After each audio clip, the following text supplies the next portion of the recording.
Greetings and welcome to Stunthangar Video Hangouts. My name is Charles Carter and I'll be your host this evening. I want to extend to you my gratitude for you watching Stunthangar Video Hangouts.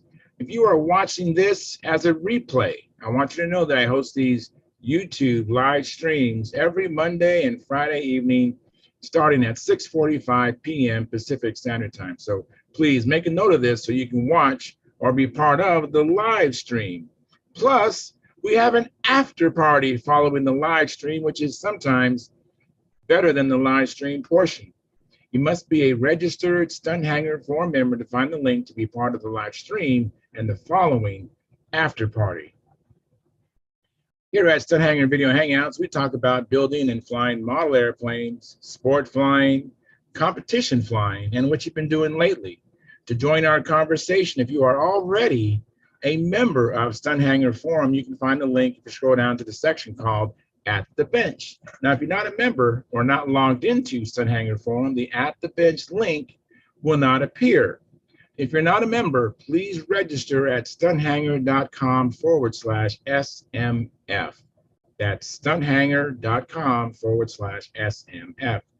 SMF is Smart Men Flying, courtesy of Jeff Riley.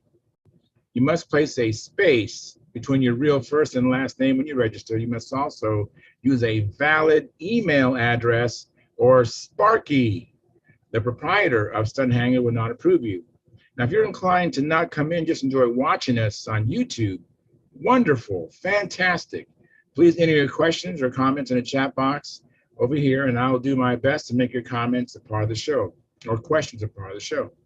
Understand, sometimes I can't get a word in myself, so be patient, and I will ask our illustrious panel your question or state your comments. And by the way, you only can make your comments or questions known during a live stream. So like I said earlier, I host these YouTube live streams every Monday and Friday evening starting at 6:45 p.m. Pacific Standard Time. If you find the Stunthangar Video Hangouts that I host or the many building videos, Saturday at John's Garage, contest coverage that Sparky does on his platform informative and enjoyable, please hit the thumbs up, thumbs up. Subscribe, and when you share the videos and comments, all those activities help Stunthangar's YouTube channel grow. Please consider joining Stunthangar's YouTube channel memberships below, starting at just $4.99 a month, which is less than 17 cents a day. And by the way, I'm a member. I have the $4.99 come out of my checking account each and every month, and I don't even think about it. And I think you won't think about it either. You can also use this super chats over here below the chat box where it's a big dollar sign, and you can donate there. Now, your support helps offset some of the expenses of running Stunthangar. And with your memberships, you'll get special badges that Spark and I can see in the YouTube chat box. You get unlimited replay of member-only videos. And once a month, Sparky has a question and answer show for members only. This is Sparky's YouTube channel. I'm only here twice a week, so if you want to get in touch with me, go to my YouTube channel, which is called Flying Control Line Stunt. That's on YouTube, Flying Control Line Stunt, and place your comment or question on the 2019 AMA National Championship video, which Sparky shot with his camera of me flying his orange Junar XL. I'm saying orange because now it's white with an orange trim. And if you go there and make a comment or question, see, I'll be notified and I'll be able to respond to you quickly because that's my channel. I want to thank you for your past, your present, and future support. You are making it happen. Please keep the conversations family room friendly. In other words, please don't use words or do things you wouldn't say or do around your own children and grandchildren. And without any further ado, I'm going to post a link now at Stunthangar Forum. So let me go there and post that. There we go. That's posted now. Now I'm going to go to YouTube and see how the stream is going. I see there's some people there already. That's fantastic. Just give me a moment to get to the what I call the control panel.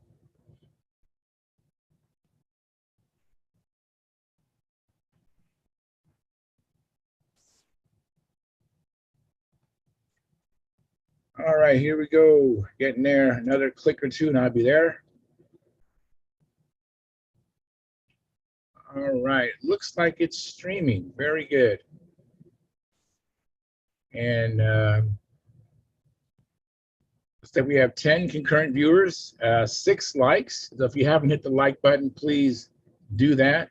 That helps the analytics of the program. Thank you very much. And let me get situated here. There's a few things I want up. Okay, so that, and let me do this here. I hope everybody had a good weekend. Boy, it's just a blur for me, the weekend. But I did go flying today. I went out with my electric SV11 and by myself. And so I put up like 10 short 2-minute flights. And just working on reverse wing orbiters. I know there's other parts to the pattern, but I really want to get some things worked out on that maneuver. So that's kind of why I'm focusing on that. And here comes Gary Sinclair. I see his connection coming in. Yeah, the audio is being connected. You can't see him, but I see all this going on. Looking forward to welcoming somebody into the show. Hey, Gary, thank you so much for coming in. Yeah. How are you doing? We're back. Yes, we are back. Pretty good. Good. I had a little bit of problem with my third monitor, so that's why I wasn't quite on time. I got it to work because I rely on these 3 monitors to be able to keep up. So what you been up to? I'm trying to get my 19 opened up. I got that there oil, you're supposed to put in your whatever. Anyway, you told me about something about miracle oil or something. Anyway, I took the plug out and put it down in there, put it in the Venturi, put it in the exhaust port, and had it out in the sun now about 3 days in the hot sun to try to warm it up a little bit. But good idea. Hasn't broke up. Hasn't broke up yet. Still tight. Still won't move. Try if that doesn't work, try just using. Do you have any fuel? Do you have any flight fuel? Yeah. Yeah, use that. Try that. And if it's I mean, I've also put them in the engine. I put the engines, the crankcase in the oven. I've done that as well. Let me welcome my other guests. Hey, Keith Trossel, thank you for coming in. Charles, how's it going? Doing well. And Who's with us? Tryan's back. Hey, Tryan, good to see you. Oh, Tryan, I can't hear you. Maybe your mic is not plugged in or not on. I don't see it muted, but it didn't make a sound. Still no sound, buddy. Can you hear me now? I hear you now. Yep, I hear you now. Yeah. All right. Yeah, technical difficulties. Hey, Howard Rush, how you doing? I'm doing all right.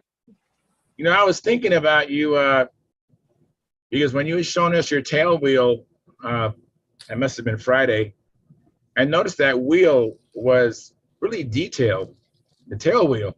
You know, it's small as like spokes.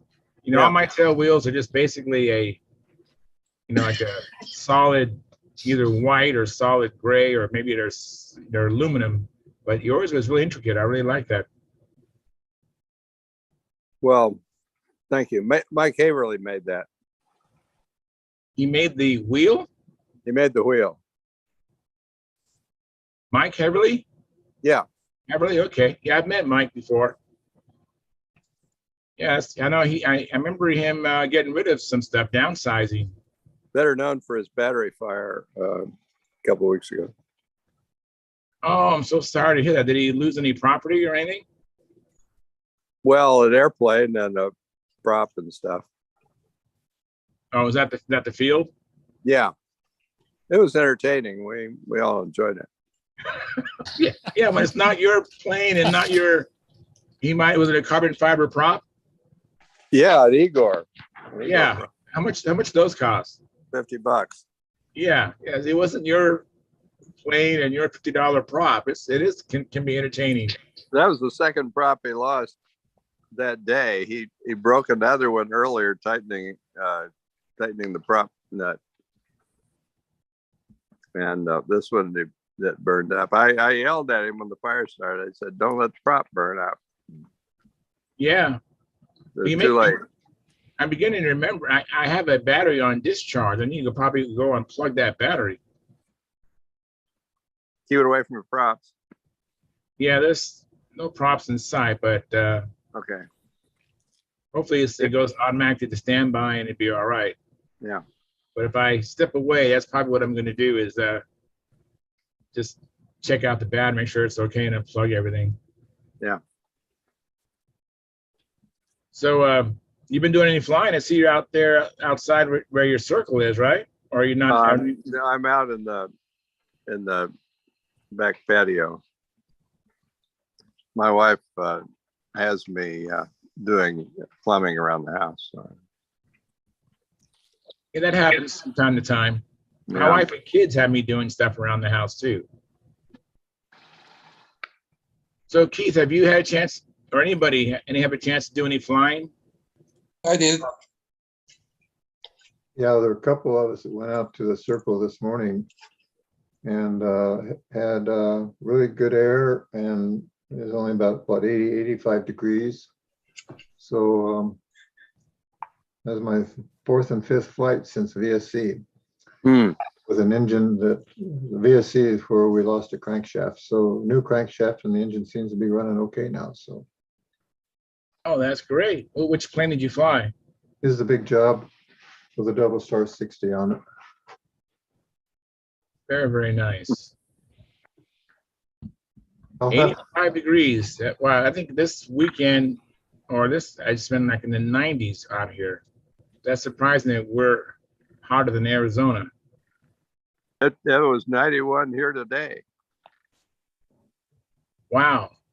Yeah, it was probably close to 90 when I was flying, but the heat doesn't bother me that much.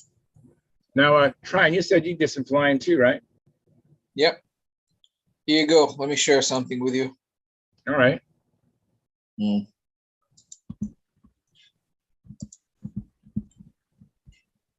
Okay, let me see. Where are we? Here. There you go. You guys see this? Yeah. Yeah. Oh, look at that. Now, this is the new bird, or this is the Yeah, this old is the bird? new one. This is the brand new one. I'm actually right here. I'm just setting up the flaps bias to get them to be okay, and I'm just putting like 2-minute flights, and in which I'm kind of trying to figure out like how the plane flies and all the stuff. So I understand that. yep. So I'm not flying the pattern or anything like this. So don't expect like a pattern, but I'm just trying to see how it behaves and just get a feel for it right now. I understand that. That's all I've been doing with my SB11 is this 2-minute flights and seeing how things fly. Yep. So what did you discover with So the on this, on the inside maneuvers, the outboard wings go down, so it gives me more line tension. And the same thing on outside maneuvers, it goes up, which again gives me line tension, right? But it wasn't very even. I mean, I was just kind of uneven. Anyway, so it's kind of safe. So I'm just fooling around with it right now. I'm just pushing it a little bit, just try to see how it feels. I mean, the turn is just very good as usual. I mean,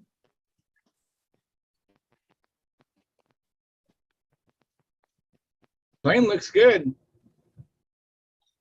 yeah, it looks. I mean, it's pretty good, but I'm not super happy with the way the I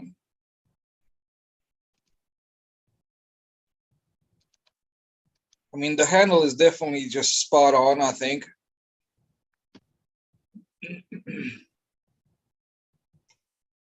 And yeah, The bottoms of your squares, the plane tracks, parallel to the grass. That looks nice and flat. Doesn't ascend or descend. Yeah, it looks like your handle is pretty good, and the plane looks good. yeah. So yeah, that's what I've been doing this week, and I'm trimming the plane, and I'm putting short flights. And today I tried to go out again and actually put quite a few flights, short ones, but I was mostly fooling around with it, and the wind was kind of strong, and there was rain coming in, and so I didn't want to risk the plane or anything like that, so I could just call off the day. Yeah. My next order of business just to set up the lead outs, get them a little bit better, because they were too far forward. The plane was kind of loose, on the lights, so it was no good no more. So I'm gonna start with them backwards. So what I like to do with my lead outs when I set up the lead outs, I start with them backwards, right? And I start to see how it feels, right? If it feels like kind of tight on the top of the one of the loop, I go in a vertical 8, just try to feel it over there, right? Right. And if you start with them too far back, you're gonna find that it's kind of loose on the top of the overhead 8 on the top one, Right. not the bottom one. You're gonna have very good line tension here, line tension on the bottom, but it's gonna diminish rapidly on the top. So then just slowly just push them forward a little bit at a time, a little bit at a time until you get good, nice line tension on top. Yeah, that's what I do. I would just stop there. So very good. Let me say hello to some new people that came in. I'm not sure who came in first, but Eddie, thank you for coming in. It's been a while since I've seen you, Eddie. Yep. John Miller, thank you, John, for coming in. I appreciate that. Good to be here. John, you're just the man I need to see. I didn't do it. Nobody saw me. You can't prove a thing. Just let you know.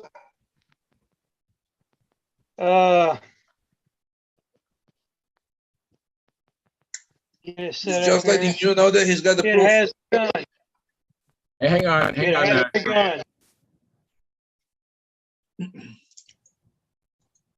I am missing. Oh, look at that. Hang on, made that big here. I'm sorry, Eddie. I don't have all three of my screens working right. Well, that looks good. That looks good. So is that for a Pathfinder? No, that's for the JB special. Okay, very cool. The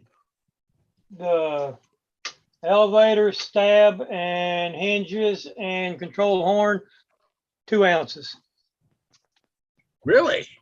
Yep, I think it's pretty good. It is pretty good. I think Sparky is. I'm not sure if Sparky has it covered, but he's always close to 3 ounces, right? Yeah. Well, his is just a little bigger. That's only a 24-inch stab. But Sparky here's also. Spark is shooting his, and the elevator part, it's a solid piece of balsa, from what I know. I might be wrong, but yeah, that's probably, you're talking about the Magnum, right? No, in general, well, the way he builds. Oh, okay. I know he's building a Magnum right now. Yeah, I saw that. Hey, Mark Weiss, thanks for coming in. Hey, Charles. How you doing? Doing good. Good. Doing good. I am. Have you started the wing, Eddie? No, I have not. I do not have my table set up to have a good flat surface to do the wing. So I don't want to screw it up by not building it straight. So Understandable. I gotta get my other table in here where it's a good sturdy table and flat. Are you going to build it on the rods, or how are you going to build the wing? Do what? What construction type is the wing, on rods? No, it's got leveling tabs. Okay.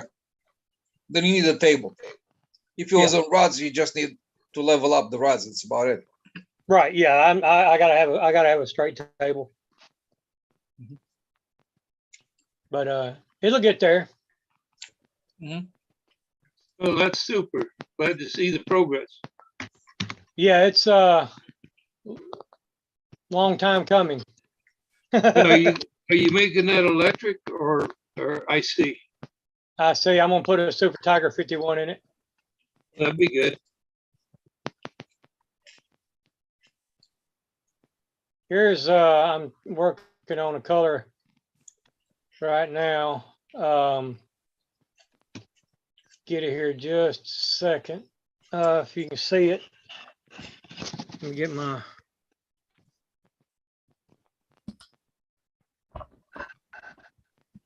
Oh, Yeah. Make that well, big. that's going to be nice looking. It's going to be That looks awfully familiar.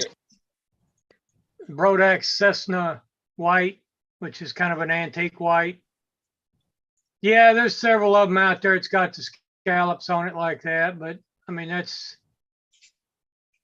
If you look back at a lot of the older planes, they all had that on it, the real planes. So I'd be tempted to make the wheel pants just a little bit longer. Not so much that you get a big aerodynamic surface down there, but just I think their looks might be improved with maybe a half-inch more length.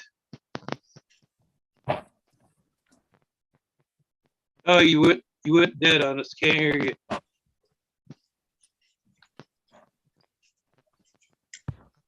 I really like your layout for the paint job. I do too. It's very nice. Well done. Now, whatever you do, don't put an when you put the lettering on it, don't use the Arial, something that's rectangular-ish, right, with straight lines. Use something like a script, a cursive kind of Yeah. because that's going to complement the shape of the plane, which is roundish, right? And you have all those, the flowing lines on a trim. So if you use a script kind of a layout, font, is going to look real nice. Think about that, anyways. Do you get your audio back, Ed? I don't think you got your audio back yet. Says you're muted. oh, That's I better. must have hit the button when I flipped over. Yeah, I'm gonna do two different landing gears. I'm gonna do one for grass and one for hard surface. Yeah. I'd even consider leaving the wheel pants off on the grass. I am. Yeah. Yeah, I've heard horror stories with wheel pants and grass. I've seen them work both ways, but white sets yourself up. Right. Now, is there a trick Some to people- use wheel pants on grass? What was that? Is there a trick to get wheel pants to work on grass? Yeah. Expose Yeah. as much of the tire as you can below the wheel pant. There you go. Okay. Is that Dennis that said that? Yeah, So there what I is. think in the grass, what you want to have in the front, you want to sweep it upwards. Yep. So it's like a skid, like a skis, right? Like the Okay. front of your skis, they go upwards. So if you bottom out or something like that on the wheels because the grass is too big, then you use it as skis to take off. Okay. All right. In the grass conditions. Yeah, I know somebody that didn't have wheel pants and crashed the plane because he took off in grass, and he had an issue. And he was saying like, yeah, if you want to take off in grass and not have any problems, you should put wheel pants on. But I don't think any wheel pants are going to get the job done. If you have something that's sharp like that and the sweeps down or something like that, I mean, that you're asking for it. They're gonna just stab into the ground, just dig in. But Right. if you have like in the front of the ski going upwards, right, a surface like that, then even if you bottom out, it's gonna just go on the top of the wheel pants and it's gonna glide on top of the grass, like you have on snow skis, kind of like that. All right. There's also a couple of thoughts on the wheels themselves for grass. Some say you want to go with a narrow wheel so that it is able to part the grass easier, not so much of it. Others say go to a fatter so that it kind of will float on top of the grass as it picks up speed. Myself, I think like if it calls out for 2-inch wheel, for a grass wheel, you could go clear up to a 3-inch or 2.5-inch, make it a little bigger diameter. Probably Yeah. helps as much as anything. All of my planes have 2.5-inch and they roll pretty good on where we fly. So Yeah. I think I'm gonna stick with 2.5. I think if it was me, I'll probably just subscribe to the wide wheels in grass. Why? Because if they're narrow, you're running into the liability. They're narrow, you're gonna stay stuck inside the grass. The wider they are, the more they wanna get on top of the grass and stay there. It just kind of makes sense to me. I would rather have like a monster truck on water, right?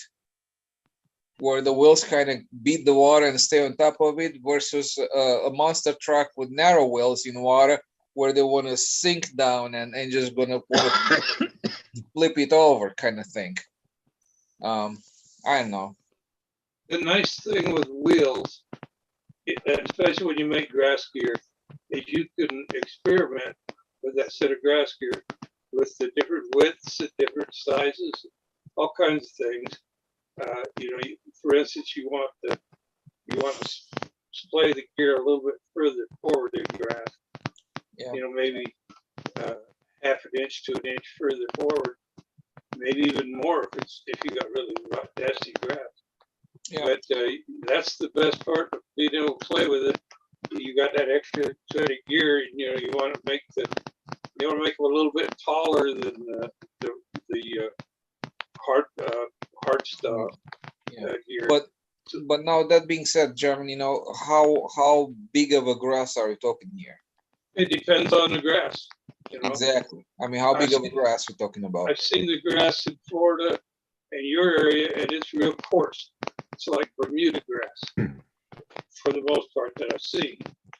And other places I've seen, it's like a golf course. Either the green or the fairway, which is both pretty nice grass.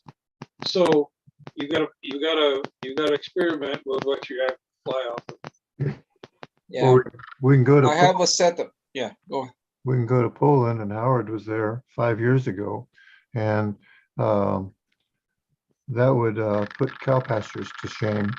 There were stalks of weeds and all that sort of thing, and there's just no way to get over that stuff. In fact, I think they even forewent, they didn't even count for takeoffs during that contest. Wow. Wow. Yeah. I heard about it in advance and made some gear that stuck out really far forward. When was that? If you notice in that video that I just put, like when I take off, I give it full up elevator. And I wait for the plane to move just maybe a couple feet, no more than that, because it's already up, is gaining momentum. And as soon as it starts to move, I get my hand from full up back to neutral, and I take off normally from that point on. And I use, my wheels are about 2.5 inches in diameter. And actually they used to be like a 3-inch in diameter, and I did grind them down to 2.5. So they are kind of flat and have a nice wide area on them. And when I take off from grass, it's not an issue at all. Well, there you go, Eddie. You've got all kinds of good advice on it. Yep. Yeah, as far as how bad a grass do you prepare for? Think of it this way. How would you like to put your grass gear on and still get tripped? Oh yeah. All right. So if you're gonna make a special grass gear and everything like that, assume the worst. A little bit of extra length doesn't hurt, but getting it well forward, 1.5 inches at least, or I was thinking, from what would be a good setting. I mean, get them wheels forward. It's best. That's your best friend. right. The old time stunt designs recognized that. Yeah, Yep, that's why they had the landing gear underneath the firewall. yeah. So Hey, not to I change, can't imagine how you would take off with that stuff underneath your firewall. it's really And easy. They take sit off like great. that on the ground. Yeah, landings can be a bit adventuresome, but even then you can develop techniques. Basically, if you can 3-point it, the landing isn't too bad either, but takeoffs are easy. You can do, you can rotate on the mains and everything. It's not a problem. I was thinking even maybe shortening the tail wheel a little bit too, making 2 of them, Yeah, I don't know if that's really a payoff or not. just to maybe get the nose off the ground a little bit for the clearance of the grass. As soon as it rotates, you're into right where you were. That's why I say, make the gear a little taller and farther forward. Pretty good combination. Make the I wheel. figured an inch taller, and maybe about an inch forward more. At least I would say the inch in my mind would be a minimum, but depending on where you're starting from, of course, but yeah, get it forward. Can Is you there have like a takeoff issue where it noses over? Does it nose over on takeoff, or what's the deal? what's that? The plane doesn't want to nose over on takeoff. Oh, I don't know. I haven't built it yet. Oh, okay. Yeah, that's what I had a little bit of an issue with it. Just it wants to nose over as it just goes a little bit like that and just starts to move over, and then it's normal, right? Yeah. So I learned to push the tail on the ground before it starts to roll. So I agree with you, Tryon. That's a smart idea. I do the same thing. When I launch anybody's airplane in grass, I get the plane moving before I let it go. no, I'm not talking about pushing the plane. I'm holding full up elevator, right? Oh, okay. I thought you meant when And you're actually launching somebody. Sorry. But we are talking the first 3 feet only. Right. Yeah. Okay. As soon as the plane starts to move a little bit, from full up, just instantly back to normal, and just normal takeoff. I was doing that in this video here that I was sharing. Yeah. But what Len was just saying too, I have launched, my friend Wes has got relatively small wheels on his Aries. He doesn't have wheel pants, but they're like 1 3/4 wheels, and we fly in a really nice grass field. But if we're at the Nats field or something like that, when I launch, I've moved my hands with the airplane. That's right. And I've even released it once, and the tail seemed to come right up. And the last thing I did is I'd like to smack the top of the rudder to try to knock the tail back on the ground and stuff, which was a bit kind of like the last great act of defiance, but it did happen to work. But so you know what I like to do over there? Yeah. So you know what I like to do over there? I just go like this. I let this go, and I keep my hand flat down, and I let the stabilizer just slide from underneath my hand. yeah, that's really a good plan. So so I go like this, and I just hold my hand right over this. The stabilizer just slides underneath my hand. Yeah, usually if it doesn't have to roll very far, and it'll start getting some stability, ground stability pretty quickly. Exactly. You can get a little air flowing over the tail and stuff, and you can get there. It doesn't take a huge amount.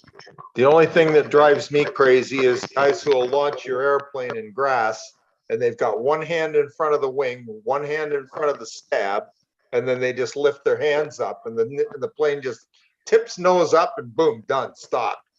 Yeah. It's like they're not helping you at all. They're not helping it, and they're not helping the plane at all. They're just letting it's caught. It's stuck right there. You guys have convinced me I'm going out now and mow the field. Okay.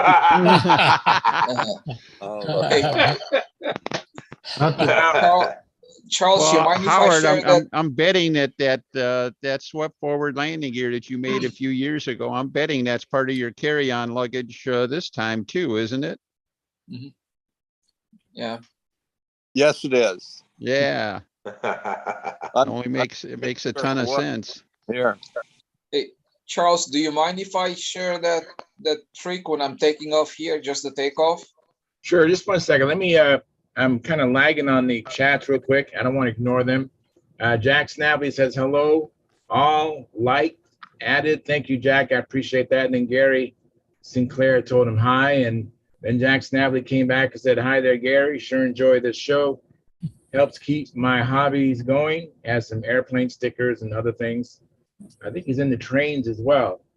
And then Dennis Adamison says, like delivered. So he's a VIP because he did the like and he came in. And then Tom Rammel says, like provided. Thank you, Tom. And Paul Taylor, he says, never push a plane on takeoff. When you push it, does pop the tail up, in my humble opinion. No, I didn't say push. I didn't say push. Just walk your hands with it. Yeah, you're guiding it more than and then what pushing you do, you just hold this hand flat so the elevator is going to go underneath it. Because when it doesn't have speed, it wants to pop up. That's But right. as it slides underneath your hand, it's going to be pretty nice and straight as it launches. Yeah, that's interesting. Now, when I launch for somebody, I pretty much am holding the plane. And when they give me the signal, whatever it is, I let go of my fingers and let the plane kind of go through my fingers. So I'm kind of letting it go, but I'm not like this. It's just kind of letting it get off. So go ahead, Tryon, if you want to show us what you want to show us. So this is what I do on takeoff. Look, notice here that I'm full up elevator, right? And you're gonna notice about this spot here. When I get to about this side, the right side of the screen, I'm already at level with the elevator. Watch that. Is everybody seeing this? I'm not seeing anything, but I don't have all. It's there. It's there? Okay. I don't have all three of my monitors working, so I'm kind of handicapped tonight, you guys. So I need some extra grace in case I'm not on it.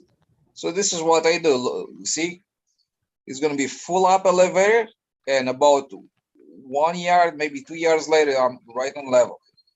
Boom. And that was it. And from that point, I just take off normal. That's all I do. I mean, it's not enough in a yard or two to get enough speed to get off the ground. Especially when you start like from a low RPM on a electric motor. So that's what I want to say. Yeah. Yeah, you can sure see it there in that video. Huh?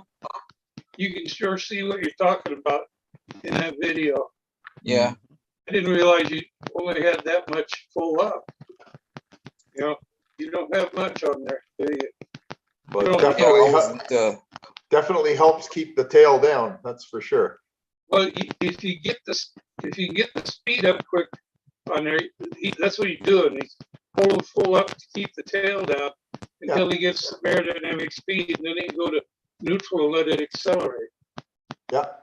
It doesn't try to tip forward, which is a good plan. I do much the same thing. Yeah. hey, Charles, can you see that? See what? See the video.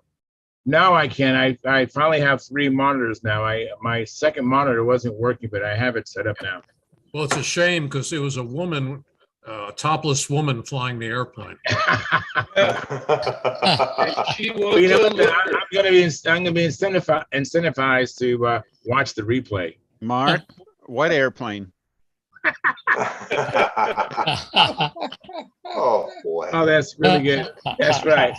First liar doesn't have a Eyes kinda chance. left the airplane. Yes, I understand that happens. That's kind of how we're wired. It was a good video. Yeah, so I'll see them from here on out. Yeah, I put the stuff on Facebook if you want to watch it or whatever. Hey, Charles, ever since you made me big on screen, I can't get it to go off. How do I do that? I'm on my phone. Go up to the upper right corner and where it says view, go to gallery. I think you should have a menu there under view. When you click on view, you should have 3 choices: speaker, gallery, and immerse. I think. I know Well, I'm on my phone, so that's the problem. I don't have that option on my phone. So right now you're not big. yeah, I mean, I can slide over to the gallery, but I have to individually click on whoever is speaking to scroll over. So I may just get out and come back in. Well, Tryon, are you on a phone, Tryon, or are you on a computer? I'm on a computer. I know Mike Lonke used the phone often, so if he was here, he'd better tell you what to do. I've never used a phone on this Zoom meeting. Hey, there's a Jerry, looks like he signed on a while ago. I think that's Jerry Higgins. He's got his mic turned off and there's no picture. So, Yeah, I've been curious who that was. It's me, Keith. okay, we hear you, but don't see you, Jerry. You really want to see me? Well, yeah, I'd like to see you, Jerry. No, not really, but There he is. How you doing, Len, Jerry? Good. Great. Len, I saw you flying finally. What do you mean? Sparky's video from Brodak. Oh, okay. What was I flying? You were flying the Cardinal, I think. With yellow and black? Yep. Okay. Yeah. Yep. I think it was the second round. You had problems, lots of problems, but I think problems I had problems. Yeah, I had problems every round. Flight or something like that. 11:25. 11:25. Yeah. Yep. Uh-huh. But the flight was very nice, man. Yeah, I scored 545 points with no landing points and no pattern points. That's a pretty darn good flight, Lanny. Yeah, that was a pretty good flight for me. The judges, after I landed, said, you really didn't want to throw that one away. I didn't know what they were talking about at the time, but I found out after. Yeah. Congratulations. That's great. Yeah, you fly very nice, man. Thank you. Thank you very much. You're welcome. Hopefully I can do better at the Nats. Do you have a Facebook account? I do not. Actually, I do have a Facebook account, but I don't know how to use Facebook at all. I get lost every time I go there. I'm just a mess. So maybe I can get Naomi to help me out with that, because I'm just a mess on Facebook. It's go on there and friend request, but I think I did it to you. Anyways. Okay. Anyways, we'll see if we can get a little more familiar with that. Hey, Keith, I don't mean to hopefully embarrass you, but I just wanted to thank you for sponsoring several of the trophies at this year's Nats. oh, well, okay. Thank you very much. Thank you. Appreciate that. Thanks. Jerry Higgins, where are you from? Your name sounds familiar. I don't know if it's because I've read it or I haven't met you before. Golden, Colorado. Oh, really? I guess we have not met, I don't think. No, I fly with Keith. All right, fantastic. What plane are you flying? I'm sorry? What plane? What model airplane are you flying? Well, I'm getting low on airplanes right now, but old time I have a Jameson Classic. I had a Dolphin that needs repair. And then I've got a modified Pathfinder. Cha-ching. What did you do to modify it? I just changed the fuselage for the most part. Okay. I changed the tail moment slightly. Did you take it longer or shorter? Shorter. Shorter. It used to be 17.5 inches. Yeah, shorter down to 16. I've shortened it. I shortened it about a half an inch, and I'm building another one, which I shortened it down to about 16 and a half. Depends on what engine you're going to have on it. Yeah, yeah. And how did it fly for you? Oh, great. They fly Excellent. great. He can get those things through the pattern at this 6,000 foot altitude. He does a really nice job flying through this air. There is no air here. I know what you mean. That plane was designed at close to 5,000 foot altitude. It was designed to fly in that. So, yeah, one of the few planes that seem to have a good high altitude ability.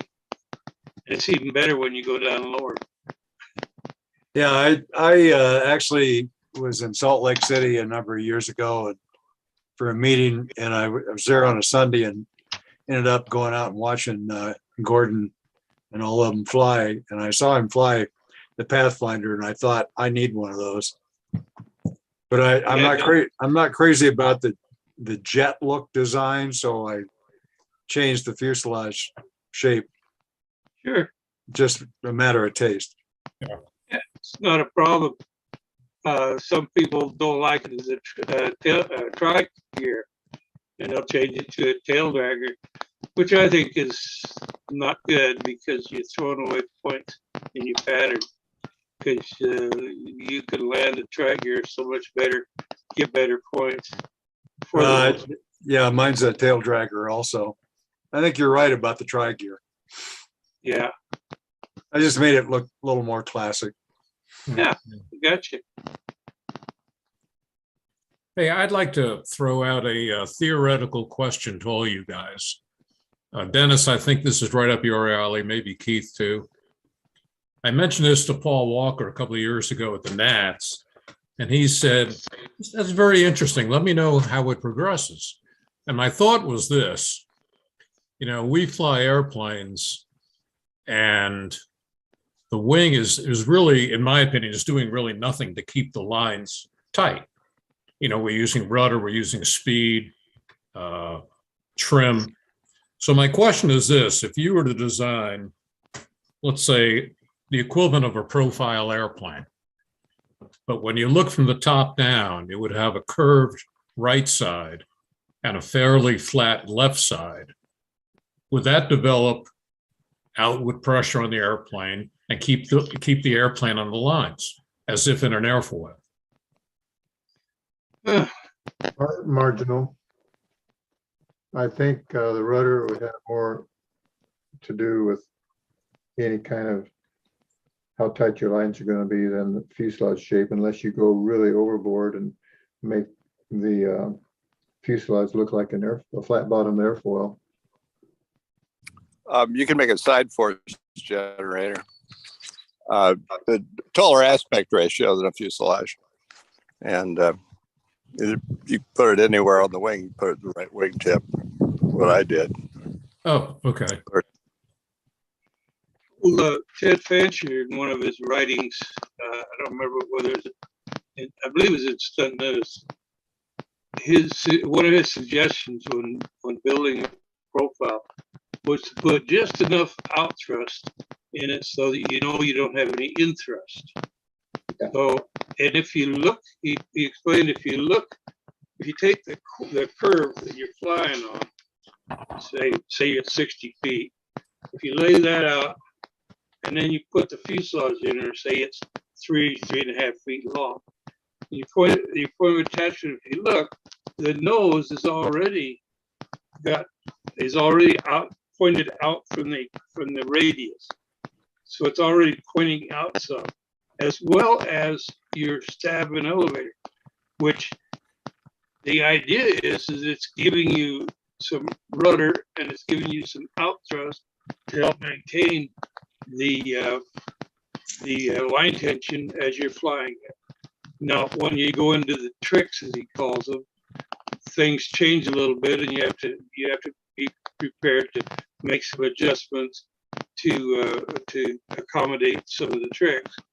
But the static balance is maintained by the straight fuselage flying on a curved surface, which puts the nose slightly above the curved surface and puts the tail slightly above the curved surface. That's opposite from the camber that Mark's talking about. I know. He's talking about an airfoil type of a situation. Yeah. So there's the point that I'm trying to make, and this is not my thinking. This is Ted Fancher's from some of his writing. The point is, you want to build the airplane as straight and as and untwistable and everything as you can. And by flying it on a curved surface, you're going to get what you're looking for. I think if you go really, extreme on the whole thing, I guess another thing to look at is assume your fuselage looks like a flat bottom airfoil with the curved side on the outboard side. And it looks like it's developing lift to pull the airplane out. However, a flat bottom airfoil like that also has a pitching moment, which would want to turn the nose in while it was providing lift. All right. So, and the way to counteract that is you do like they do with flying wings, and you'd kick an elevon there, i.e. you'd kick the rudder out, to get to net out the pitching moment effect. Yeah. So I don't know. I think if you're looking for line tension, I think that there's bigger fish to fry. I think you can get there quicker, other ways. Well, one thought I had, and I'll probably just try this and play around with a flat fuselage, was more of a semi-symmetrical airfoil. Mm-hmm. So it still maintained a shape that looked pleasing. I was just wondering if by doing that, you could use a lower power motor. Mm-hmm. Yeah, I don't know. I don't either. There's everything we have right now is so overpowered that, you look to the classic designs and stuff, and some of the airplanes they used to fly with engines now that it's just flat. We can't believe it when you look at it. You look at how many airplanes, how many 600 plus square inch airplanes flew with Fox 35s. And anybody was set out to do that now, they'd, all their buddies would have heart failure before they even made it out of the workshop. And remember, Denny, when we used to take off, I had a Nova in 58, I think it was 58, 59, there had a McCoy Redhead on it. And my mentor had me running that engine so slow. I mean, it was really deep in a 4-cycle, but it would make the break into a 2-cycle whenever I put the elevator to it. And we'd fly the pattern that way, but on a reverse wing over, we'd free flight over what? Yeah. 1/3 of the top of the circle would be free flying. For and sure. then you'd come to the end of the lines on the edge, and down you go. But that is even using less of the power than today with all the power we got. It's just a whole different ballgame. Like you say, people can't believe you can fly it on that Fox or that McCoy running that slow and that fat. It's tough to do that at our elevation. Our field's 6,000 feet. So Sure. Yeah. I flew Fox 35s for a while, but I've kind of boosted the power over those. Yeah. Yeah, the common cure in the day was more nitro. Yeah. You have the plans for a design by a gentleman named Fred Bockel. He was, I think, originally from Pennsylvania, and he moved to Detroit for several years. And him and his son Rick were real active flyers in Detroit in the mid 60s to maybe early 70s. And I have a copy of Fred's plan for an airplane called the Osiris. Great big I-beam airplane, nice looking airplane and everything like that. 655 squares and a Fox 35. I saw the airplane fly. Yep. And he flew it for a lot of years. Flew it, had a lot of placings and stuff like that. It got there from here, but I can tell you, if I ever build one, it's not going to have a Fox 35 or equivalent in it, And it's gonna have Osiris. at least an inch longer landing gear because I'm not gonna fly it with a 10-6 top flight prop either. No, not a chance. You happen to Yeah. have the plans that you could show us by chance, Dennis? I don't have, well, I've got, I'd have to dig them out. They're tucked away. I don't have it on a PDF or something like that I could put on the screen. I Wow. think I might have a picture of the airplane. Let me dig that up a little Get bit. that I'll see if picture I you can find. find That's that. Osiris is a very interesting name, in spirituality. Hmm. Well, he had an airplane called the Isis also, so you know Yeah, where well, his there you head go. So you was. just need to have Horus, and then you have the Yeah, you'd have, whole thing. Osiris and his wife Isis, and then the son was Horus. okay. So, interesting. Hey, Mike Millard. Hello. Now we have 3 people from Colorado. So we have, do you know Jerry Higgins and Keith I've never Trussell? met him. I've heard of My Colonel goodness. Keith, but I've never met him. And I'm way south of him. I'm west of Trinidad. Oh, my. Yeah, you're ways from us. A Well, little lower question for altitude. you guys. When do you guys fly and where? Oh, we flew today. Oh, You're talking to us, yeah, Keith and I? yeah. So we belong to the Arvada Associated Modelers, which is, it's primarily an RC club, but we have 2 RC fields, a control line field, and a model car track. Wow. The Yeah, I've heard that club name's been around a long time. Yeah, it's My dad was a leader, founders of- AMA leader club, and it's one of the largest clubs in the nation. Like 340, 350 members. Yeah, Oh, Wow. and you guys got big. I've been in the Yeah. club at least a dozen years, maybe 15. And Jerry's an officer. Yeah, I'm on the board. They Yeah. always try to keep a control line guy on the board, Good idea. I appreciate that. and they're very I supportive. learned to fly control line in the mid-late 60s. And my dad and our family was one of the founders of the Boulder Air Modeling Society, which probably neither of you had ever heard of. Well, in the 60s, I wasn't in Colorado, so. Yeah. But yeah, you guys were, that club was around when I was growing up.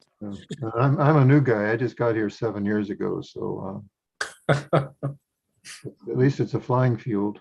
And Whereabouts is your field? I have a mother-in-law and in-laws in Longmont. So sometimes I'm up that direction.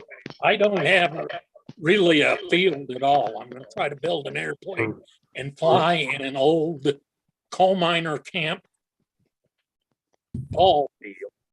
we're It's halfway between Golden and Boulder, just beneath the foothills. okay, up off of Ralston or something. Well, it's very close to Ralston Butte, yeah. So Highway 93 runs between Golden and Boulder, and we're just halfway in between there. Oh, cool. That's easy to find. My dad spent 35 and a half years at Rocky Flats, so I know that area. The field's just south of Rocky Flats. Yeah. You can see Rocky Flats from our field. When I go to the field, though, I have to go by that place where they experiment on windmills. It's about, 6 or 7 miles geez. north of our field. And you look at these things, why do they put test windmills so close to our flying field? Because there's always a lot of wind. Yeah. That's what we have. Absolutely. Airplanes generate wind, so. Yeah. Hey, different. Hey, Charles, I And found that picture. Highway 93 is notorious for high winds. Yes, it is. Oh, there it is. That's pretty. It's pretty. Oh, Keith, do you remember this airplane? Wow. No, I'm not sure. Do you remember the Bockels? the name. Okay. They didn't travel around. It's a little hard to see here. One thing that he did that was, popular in the time and stuff, he did the so-called piano hinges on his flaps and Yeah. elevator. Yeah. It's a little hard to see there, but basically the hinge is a series of roughly 1 inch long segments, one glued to the flap side, one glued to the wing side. And of course, they're all finished off, and there is a single pin going through all the hinges. Wow. They're swept forward flaps. I just put a ruler against that. Those flaps are swept forward. I don't think it really is, though. That's the funny thing. I'd have to go dig the plan. You know what's kind of funny? Look at the shadow. You can kind of see the zigzag in the hinge line because of the, Yeah. Oh, yeah. Dennis, do you know the weight? Do Square you know the inches weight? is that thing? I don't remember. I think it was in the mid to upper 40s. Well, those It guys. was light. Those guys. Yeah, they were light, but yeah, the big thing is that it was big, So See that white plane at the top of the screen there with the, yeah, that one. That looks like Pele's, one of Pele's. yeah, Pele. definitely one of Gene Pele's airplane. I think Zephyr. That looks like the It Zephyr. says on Yeah. the fin there. I can pull the plans if you want to see it. The Zephyr Yeah. or the Yeah. Osiris? No, the Zephyr. That one was published. Well, that'd Cool. be fine. Yeah, that'd be fine. I like seeing plans. Wasn't that plane, the horizontal stab was in line with the wing? Yeah, that was one of Pele's trademarks. He was Yeah. a big fan of the inline designs back then. Dennis, it looks like the rudder has a lot of offset. Is that just the No, photograph? it did. And you're Yeah. exactly right. It had Is it ever? probably close to 3/4 of an inch. And Okay. it was a very large rudder too. I remember when I saw it, the rudder to me looked like a B-17. Yeah. The kind of that big, rounded shape, big dorsal and everything like that. The fuselage is kind of skinny. The rudder was really, a major part of the total side area. And yeah, and Mark, you're dead on. There's lots of offset back. Well, take a look. There's pretty good offset on that one too. Yeah. Almost none here. You can't see what the P40 is up here, but See, they need a lift. They need a lifting fuselage. that's it. Okay, Keith's got his thing up. There you go. Need to share your screen, Keith. Huh? You need to share There you yourself. go. There you There go. you go. Yeah, that's All it. right. Yeah. There it Like is. that plan. I did a digital CAD plan of that and his Wow. twin boomer and all of Mhm. that, because it always impressed me. That's a nice looking Cool. plane. According to Yes, Bob yes. Hunt, he built this one first, and there was something about it. And you see where the brake is on the leading edge? That's where the twin boom came off, and from there it went straight back into a twin boomer. Same wing, same everything, and it just basically shaped the fuselage where it ended, about where the flaps are. That's Anyway, nice. interesting series of designs he had with that series. I started to build one of those when I was a teenager, but never did finish it. Thanks, Keith. Thanks. Yeah, that's. Yeah, thank you, Keith. Mm, You got more, huh? I don't know if that shows up very well or not, but Yeah, that's, that does. does. We Yeah, can see that's it. cool. Nice. let's Very see, nice. that's Flying Models, April, May 64. Wow. Yes. Silhouette reminds me of the stunt rocket a little bit. Guys, I gotta go to bed. I'm sorry. That's okay, Tryon. Thanks for coming in. I appreciate it. See you, yeah, long Tryon. time no see. Good Take to it see easy, you again. man. Yeah, I work some hard hours. I wake up very early in the morning, about 3 o'clock. Yeah. So to get to work, so I can come and stay here. No, you'll be dead. Yeah, it Yeah, no. happens that I was just coming from the field and I was charging some batteries and I said I have a few minutes. But Okay. now that everything is done, I have to go. So that's that. Good to All see right. you. Sleep Yeah. well. Thanks for dropping in. Thanks Yeah. for Be dropping fast. in. See you, Tryon. Glad to Oh, see but you again. before I go, I have a question. If you don't have to, I have so much headroom on my batteries. I don't care if I fully charge them anymore. Mhm. So if I drop to 4.15 volts as a maximum, I think that helps the batteries, right? Exactly. There's go online, look up Battery University, and it's a kind of a clearinghouse for information on on lipos, but really on other kind of batteries too. And that's one of the points that they made there, is that if we charge to 4.1 or something like that instead of 4.2 right at the peak, that's a good thing. It's less stress on the battery and supposed to result in more cycles. All right. So Yeah, because I can afford anything. I can afford the 4.1 even. mm-hmm. I think. I don't know how much charges at 4.15 or 4.1. All right, I'll look it up. All right. All right. Have Good night, guys. Good night, Good Tryon. night, Thank you. Tryon. I'm trying. Right. All right, you guys behave now. All right. You too. I know I can't watch you no more, so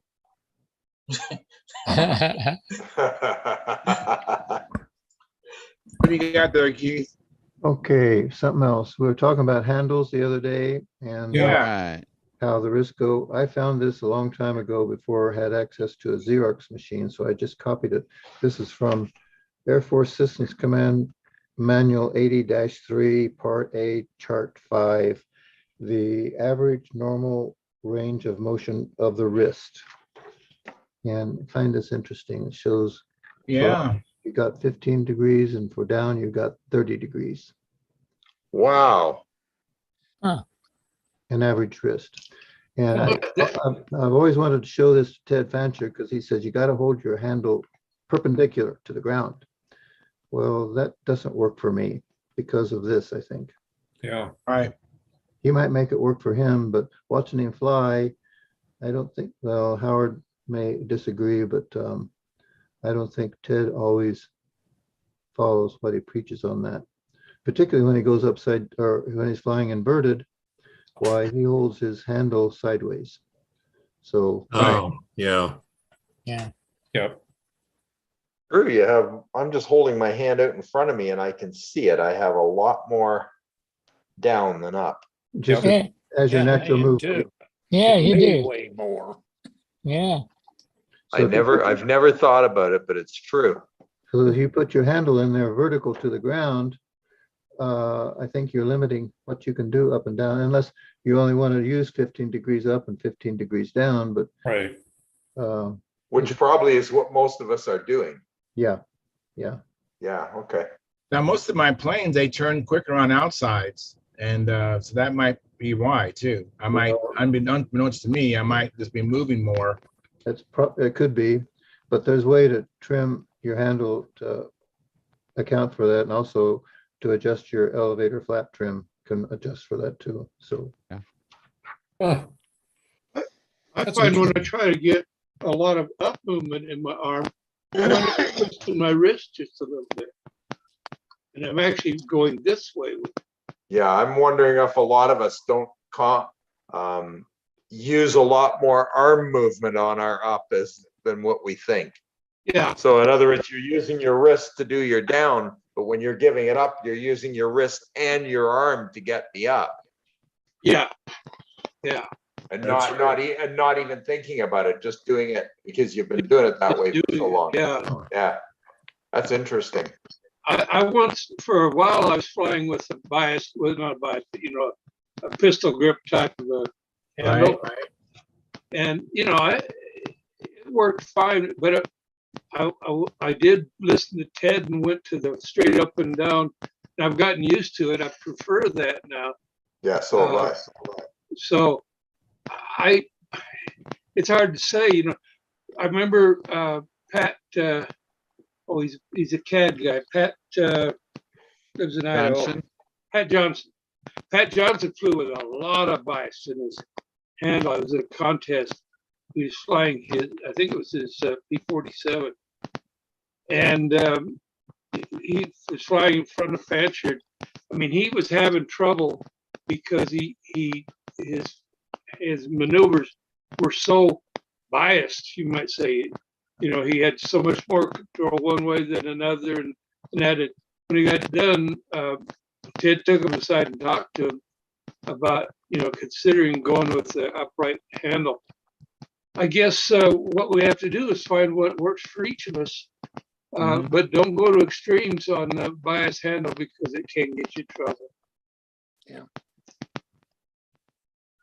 I tried go ahead, Lynn. Charles. No, I was just going to say, I tried the biased handle once and I was very disappointed with it. I could hardly fly. So I never even looked at it again. I just kind of tossed it aside. Well, yeah, and it was like when I was started, I was flying with a slightly biased handle. Yeah. When I first started, I was flying with an easy adjust, and that tends to get you with an upright handle. Yeah, an upright handle. Yeah, exactly. And that's what I was always used to.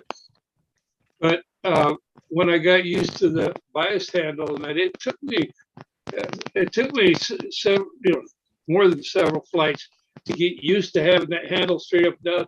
And the other thing was to have that handle straight up and down when I went inverted. Because I tended to lay my wrist over like that. That's what Ted does too. And there's a lot of people that go the other way now. Yeah. They turn their wrist the other way. And I've seen some of the best inverted flights ever with guys turning their wrist over, not laying it out, but turning it over palm down. Yep. Well, I don't know how they do. I'm too scared to try it. I got used to keeping my hands handle straight up and down both ways. Yeah, me too. And I prefer that. That's just my preference. Yeah.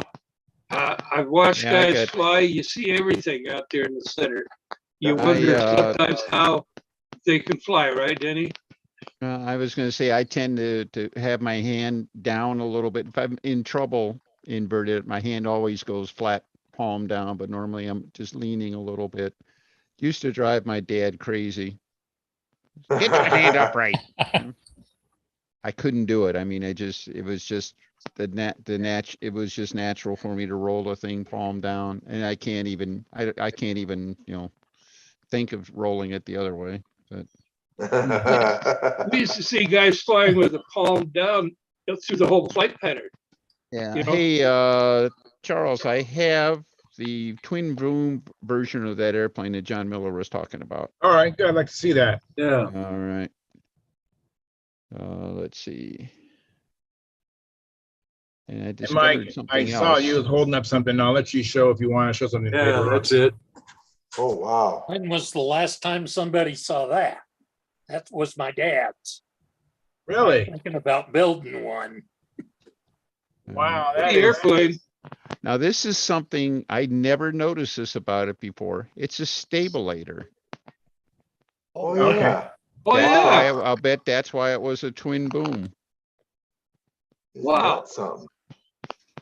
Now, the way I had heard it, I thought this is the way Bob said it, the airplane was built as a twin boom, but the wing came back with a single fuselage on it and became the Zephyr, the plan that Keith was showing. Wow. But I never noticed this thing had a stabulator. Is that the Pegasus? Is Pegasus? Yep. This is Jean Paulet. My dad used to have that plan too, but I lost that one. Mm-hmm. It's awesome. So is this old time stuff or is this just classic, the Pegasus? That would be, looks like March 1964. So that's a classic for sure. Wow. Very neat. Mm-hmm. Got a lot of wing ups. Twin boom airplanes are, I don't know. I remember we used to, growing up, wow, that airplane's a twin boomer. It's like, the more they look at it, it's like, why? Why did you ever make that thing with twin booms? Yeah, people thought it was cool. I think I remember the first time I remember the first time I ever saw a twin boomer, and it was nothing special. It was just a buddy of mine had built a 15 size airplane with twin booms, and I thought, wow, I've never seen anything like that, and it looked so much bigger with the twin booms. I don't know why. Well, the Indianapolis guys, Jack Sheeks and Jim Bornholt, especially Bob Randall. Yeah, Bob Randall won the Nats with the airplane, the Gobbleswans, with the twin boom, and wow. Yeah, it was but like, I guess boomers were all the rage down in Indy. Charles Mackey designed that Gobelschwanz. Wow. Right. Huh. That was Bob Randall. Yeah, it was Bob Randall one, but the design was by Charles Mackey. Okay. Yeah, that's right. Charles had the the RSM kit. What the Yeah. heck's that called? Carousel. Well, there was the carousel. Well, the carousel, but there's another one. I Yeah, thought- there was one. I knew a guy who flew a carousel, and I didn't even just when you said that name, it clicked into my head. I remember a guy up here in Ontario who flew a carousel. Wow. Pretty good airplane. Eric Rowe absolutely worshipped that carousel. Mm. He really liked that design. That was one of his goals, was to build and fly one, and I think he did. I don't remember exactly, but he offered that as a kit real quick, and, as he expanded his line. Where was the push rod on that plan? Did it go back? Thank you, Jerry. I also had the same question. I was going to ask about the control systems. I didn't see it. Carousel, hold on. No, the on the one I had up. Okay, let me Yes. put it back up. Looked like Yeah. there was 2 push rods on it. One in each boom. I think there is.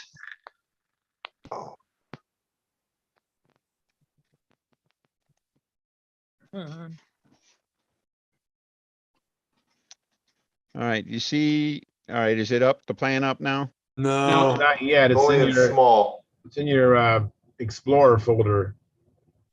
We see your documents folder right now. And we see it inside your documents. Need to click on the document there. He clicked on the document. Click on number 3. He did. Try. I I'm think gonna what he start has all to over. click on that before he puts it on the screen. Yeah. There we go. How about this time? Yeah, there we go. All right. Okay, you look up here. It looks to me like we got 2 control horns. Yeah. Yep. And 2 horns here. Okay, it looks like we got a bell crank to the flaps, a slave horn off each end of the flap Oh, I see. into the Oh, back. yeah. So on top of everything else, you have whatever flex was in your 1/4-inch sheet flap. Holy crap. Yeah. Use an arrow shaft. I use an arrow shaft on the Sheets Torino. How thick was the tail? What's that? Uh, Does it say? I can't read I it. can't see. Yeah, I can't read it. 3/8 or 1/4. Still or can't what? read it. It looks Egyptian Something like that. hieroglyphics. Hold on, I'll find out. Well, flying in the wind might get kind of tricky in that. Could be, It just might. especially with the winds I remember on Highway 93. Well, yeah. We had last December, within 2 weeks, we had 200-mile-an-hour plus wind events. Oh, geez. Oh, wow. I don't miss that at all. I spent most of my growing up time on the corner of Table Mesa and 43rd and Boulder, so I know all about the high winds. Yeah. I'm swagging this as a 1/4-inch tail on this thing. Oh, No, I disagree. The plans show make the horizontal tail from 3/4 or 3/16 sheet. Oh, So not geez. even a 1/4-inch. Oh, that's very thin. Yow. Yeah. But he's got the Not a hinge good line- idea in the wind, I don't he's think. he's got the hinge line at 25% cord though. Mhm. And that's a good idea. Yeah. Jim Vornholt had a neat twin as a Jack Sheets design at the 68 Nats. You want to see what? Want to see it? Yeah, look behind John. The Torino. And John, is it still sitting behind you? Yep. Bringing it out. Comes Kind the of an gold, interesting gold airplane. Torino. That's it. twin booms look funny and slip back twin booms look even more funny on the stunt circle. There Wow. you go. Look at that. Very nice, Sean. Very nice. You might have seen this fly, Keith, at VSC. Yeah. I had to add Cool. more elevator though. And I talked to Jack. Jack was there and talked to him, and I says, I had to add more elevator. I didn't have enough elevator. He says, so did we. But anyway, it's a nice, the difference with this one is it's got such a small profile, Mhm. height-wise, that when you Yeah. fly it, it looks like a toothpick. That's cool. Yeah, it's very cool. Cool. I like the color scheme too you did, John. Thank you. I like it too. How old's that airplane, John? About 10 years. Okay, that's not too bad. That's the Cool. one you painted with automotive paint? Yep. Paint with automotive paint and seal it with clear dough. Automotive, you know, like everybody does. This is spray cans that I got at for touch-up paint for cars. Yeah, the old duplicate color lacquer, probably. Duplicate, or whatever they call it. Yeah, I would think. Did you see what I did for the wheel wells? Oh, those are cool. Oh, I that is like cool. that. That's just painted. You painted that? Yeah, Oh, looks like a real landing gear in there. yeah, Nice paint job that's on it. excellent. Yeah, I That thought it is was like cool. it almost looks like a photograph that you attached to it. It looks so Well, realistic. From here, you could stick your finger in it. Yes. Yeah. Good point, Keith. Please don't, though. Yeah, don't do that. I've got a little hole here. Uh-oh, hanger rash. Yeah, it's got a bit of hanger rash now. And you gotta hang those planes up. Keep them off the I got brand new airplanes and they got lots of hanger rash. I can't help it. Oh, that's awful. Yeah. I have a comment, you guys, from Brent Williams. He says, yo, been out flying half A with the kids tonight. I have a Pelé Zephyr on my bench. Cool plane. Yes. Cool. Wow. Thank you, Brent. I appreciate that. You have the Mike Griffin Griffin on Stunthangar. You know, he was doing some custom kits. He was doing cutting a lot of the Pelé designs, and I have his kit for the Playmate, which was, I think, the last of the series. It's very much like the airplane we were looking at there, only it's a straight taper wing. It doesn't have the broken, the constant cord and the broken taper leading. It's just a straight taper wing, and it has an inverted engine, but it still has the line layout, and very, very sharp looking airplane. Yeah, he Very cool. definitely designed a different style airplane from about everyone else. Hey, Mike Millard, you want to show us what you had in your hand? You had something you wanted to show. I had suspicion. Let me make you big. 1 second. Uh-oh. It's hard to see everything. I can't see I see model airplane news. Nothing. Little champ. Can't see it. Champ. I see Monsieur? model airplane, but I can't see. This plan was, or one particular op here was off the January of 1967 by Jim Van Loo, the Mystere, not the Mystere 2, the Mystere. Mystere, okay. Which is about the size of a 60 airplane. It's a big airplane. And he flew it tri-gear. He flew it with a Merco 49. Okay. I've seen And the I Mystere, was but thinking if I ever got going and went after I saw earlier on the forum itself that Jim had passed away this past spring, I was thinking about trying to build one for the VSC. very, very cool. Thank you, Mike. Guys, I'm fixing it off here. All right, Eddie, thank you so much Eddie, for coming in. But before I go, John, I was going to ask you a question on this JB special.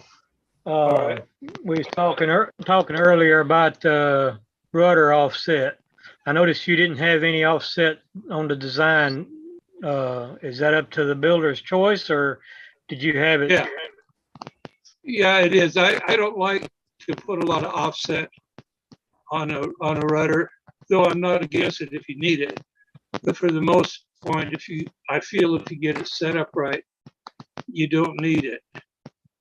Now, I suppose if you're flying in different conditions than I fly in, you may need it. So it's basically up to you. Okay. Yeah, I just didn't know if you had it set up because the overhead view just showed a straight rudder. Yeah, I think if you were real interested in it, you might see if you can talk to Keith about his cam setup for his ray rudder type. He uses a cam and it's adjustable, and you could do a lot of adjustments and have it cover most of your needs for a rudder offset on there. Isn't that true, Keith? Yes. Most of my stuff has rudder offset plus engine offset, and I don't ever have a problem with the line tension, but I don't have a whole. I mean, you don't want a whole lot. I know that because you'll start flying like a Ritz cracker. It'll want. You know what I'm talking about. You know what I'm talking about. Drag. You know, too much creates a drag. Yeah. Okay. That's on the Raby Bearcat that I had. I would take off for a neutral elevator. I'd have about 1/8 of an inch rudder offset, and then for full down, I'd have another 1/8 of an inch. So I had a 1/4 inch rudder offset on full down, and was it the other way around? It's the other way around for full up, and then for full down, I'd actually the rudder go from neutral to I'm sorry. The rudder would be take off, neutral elevator, 1/8 of an inch offset, and for oh boy, which way does the nose go when you go insides? It wants to come in. It wants to come in, yeah. And so I had a 1/4 inch offset for insides. And then the cam was set up, I'd get about 3/16 of an inch offset for outsides. It took me about 2-3 years to get that because with the rudder sits way on top of the fuselage and it's big. And if you're using too much rudder, the thing is going to want to roll left and turn right at the same time. And that's not a good thing. All sorts of funny things happen in the intersections of the 8s. One time when I was working, trying to get that worked out, Palmer was watching this thing. He says, you need to do something about that because it was really screwed up. So we kept playing, and I found the one cam that worked.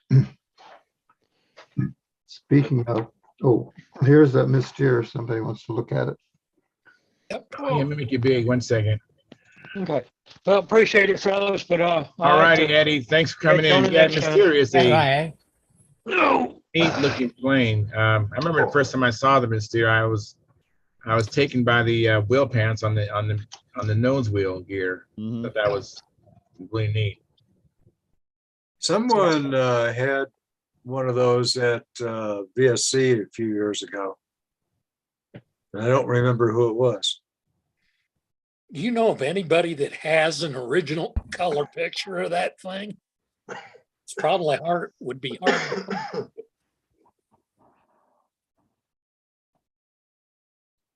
Talking about the Mystere, Mike? Yeah, the original Mystere. Yeah, I know it was from the article. It showed a black and white picture that was color, but it was a dark blue with cream and yellow trim, which would be a really pretty airplane. Well, yeah, it would.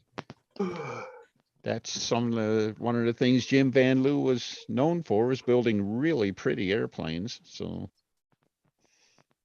not a surprise. Hey, Dennis, I got an update on the Veco engines. That's a Yeah. pretty plane there, Keith. That's the Mystere. Yeah. Yeah. That It's is a 60 big. inch span. That is a big plane, huh? Yeah, if I figured right, it's got like 750 square inches and it's 60 Oh, that inch is a span. pretty plane. I have to check that. I think I've seen the Mystere plans on Hip Pocket Aeronautics, I think. Yeah. Yeah, it's Very kind of neat. rare to have what I got from my dad and still have the original model airplane plans. You actually have the plane there, Mike? No, I don't have the plane, but I have the original model airplane. Oh, plans. Okay. These Yeah. were printed in January of 1967. I was 8 or 9 years old when those plans were printed. Wow. Now those are plans. You can still read them. I mean, you couldn't show it on here very Yeah. well, but you could see the lines and everything. Yeah, they're in great shape. Oh, those are offset print plans. Those are probably better than almost anything you could get today, but, He had a Mystere too. This is for a McCoy 40. Raise it up. Oh, And it's a little smaller. Yeah. It's like 55 span, I think. Yeah. Huh. cool. I got a McCoy Redhead This 40 was- and it runs nice. 590 square inches, 55 inch span. Yeah. When was that published, Keith? Good question. I don't have it written down. I don't remember that one. I was Uh, looking at was in flying models in 70 at one point, but it may have October, been built in 69 or it was 68. October 70 it was published. So Okay. Okay. But it was published in October. It may very well have been designed in late 69. well, Yeah. there was a young man named Mike Thompson flew one in junior Nats in 1969. Oh, okay. Oh. I know that because So I it's was flying there in classically- 1969 too, and he was second. So the airplane was definitely 1969 and definitely classic legal. So you got Okay. the choice of two different sizes. big of one or a little Mystere one? Classic. You drive a great big van, one build a and big a one. You drive Medium-sized one. drive an Econobox, build a little one. So Well, it's an interesting thing. He's got in his article that he's always felt that stunt ships should look like their counterparts. 69 Nats proved this point. First junior stunt was with Adamission semi-scale Hawker Typhoon, whoever that guy was. First senior stunt with Stott's Chipmunk. Lampione won open with the Sabre. And so this thing flew at the 69 Nats. So there you go. Yep. yeah, Mike's was, I believe it was gray wings, red fuselage. Mike was a really, really good builder. It was a very competent looking airplane, not flashy or anything like that, but it just really looked good and really looked good flying. So, Another change of subject. We talked about Al Raby's Sea Hornet or Hornet that I want to do for a twin based on the Pathfinder numbers. I think we did this Wow. before for a twin. Oh yeah, Yeah, that's a man. pretty plane. And I've got Al Raby's, when he started building one. To show up, yeah. Oh wow, Yeah. yeah. Wow. And Isn't that something? That looks like Al Raby's planes. yeah, that's his typical construction. It's molded shells on the fuselage, and he's got his steel rods in there for getting his wing lined up. And then this is a little bit later. He's got the wings sheeted. These pictures are. Wow. This was quite some time ago. He finished, basically finished the construction, and it is painted. And Frank McMillan has taken it. Well, Raby set it up. He's going to have retracts on it. And I don't know whether he had the gear installed there or not, but it was set up to have retracts. And Frank McMillan has had it, and somebody else is going to work on it, try to get it in the air. And still maybe 100 hours of work yet to be done to get it. Wow. I'd love to see that. He had two OS 35s. One of them had a left-hand shaft on it. Oh, nice. Wow. And Keith, do you have a set of plans for the Pathfinder twin, or to get the numbers off of? I've got the magazine article, and it has all the dimensions on the plan. Oh, okay. So you're in good shape. Yeah. But, well, I might want to talk to you about it when I start drawing this thing up, and then I was going to work with Bob Hunt to set up the electrics for this thing. Be happy. The, I'm sure Gordon would be happy to talk to you about it as well. Yeah, because the twin Pathfinder is the same size as that twin that he's working on now. Yeah. 640 square inches. Yep. So Look at that, Howard. He's actually mowing his lawn. anyway, I thought you'd like to see these things. Yeah, thank you very much. I wish I had the picture of the when it's painted, because he's got the camouflage paint scheme on it, and it really looks neat. So I don't think I would do the camouflage. I'd do something either plain silver as an all plywood airplane, and so it's painted silver. That's not aluminum, and maybe put this paint scheme on it. Oh, it looks Oh, that's good. nice. I like that. Was that for recognition, like when he's torn a sleeve or something? No, he was a squadron commander. That one was. So Oh, okay. he got to paint up his airplane. But the one that Raby had or finished painted, it had, well, that kind of the camouflage. Oh, okay. That's what he got it on his. Good that way too. It's interesting stuff. Yes, Oh, it is. Here's one in there with that paint scheme on it. That's Oh, pretty. yeah. It's way cool. got that de Havilland rudder on it. Yep. Just such a signature. Well, the first ones had the rudder like this thing, and then later ones, they put a big long dorsal. Yeah. On it, and it looks better with the dorsal on it. In fact, here's The one with the camo, would that have been the land version that was, I think, just prototyped? Yeah. And then, it went in production, I think, only for the Navy as the Sea Hornet. I think you're right. Yeah. But that's the one that Eric Brown called the best piston airplane.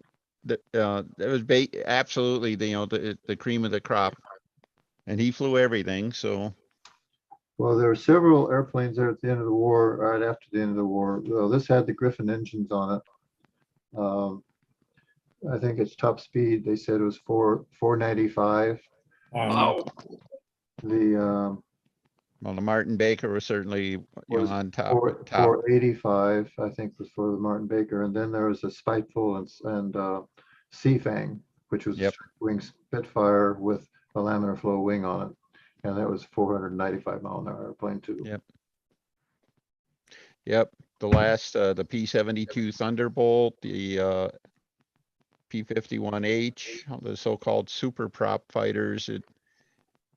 They were all spectacular performers and very, very low production, if any, because the end was in sight.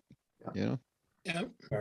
The jets were sitting on the back door waiting to come in. Well, they were actually beating down the door already. So it's like, yeah. You count the Emmys 262. They look at this. I got the very best buggy whip ever designed. Yeah. What was it? One of our Navy, it was a jet engine with a prop, turbo prop, short rate and short takeoff. It was for carrier work, but to get up to altitude real high, they were trying to take out the kamikazes, and that's why they designed it. But by the time they got the prototype going, it was too late. The war was almost over. And well, they had the Ryan Fireballs. But I Yeah, think that's- they were mostly, because the Navy wanted jets and they didn't know how to fly, they didn't know how to catapult them yet. Yeah. I think they Well, this used was the a prop engine heavy for most. body, had cutter rotating props on it so that they could have enough prop to clear the carrier deck. And I Yeah. can't remember the name of the dang plane, but I don't know if any were ever delivered to the Navy. I know the prototype, though. Mhm. They're a heavy body, kind of reminiscent in a way, not totally, but of the, what was the one that went on into fight and prop plane that fought in Vietnam was a, Okay, you're talking about the Sky Shark? yeah, The Sky Shark? no, I don't think it's a Sky Shark. This was a turbo prop. Yeah. It wasn't a pure jet design. Yeah, the Sky Shark had was a turboprop with contra rotating props, had That's the it, big then. Allison T40, I think it was, engine. It was basically two engines geared together, and it went into a lot of prototype airplanes there at the end, and none of them made it production. The engines themselves were a bit of a problem. Hold but, on. Hold Yeah. on. Uh-oh. Oh, Gonna what's see he it. got now? Here we go. Hey, Mark Lumen, thank you for coming in. You know, it's fantastic. You know, Keith's library is obviously awesome, but the fact is that he just finds stuff. Here it is. Here it is. Here it is. You know? He's organized. He's Yeah, organized. and it's He's some got the really, best- we're going from turboprop Navy prototypes to Mystairs and Mystair 2s and, you know, twin boom Palais airplanes all coming out of there. So Well, a visit to Keith's shop and his office right next to it is a pretty nice afternoon. I'll Yes. bet. He's I'll got, bet. he's got a copy, I think, about every article ever written in any model airplane magazine. And plus, in that library is, and they're all cataloged out. Not catalog too good right now.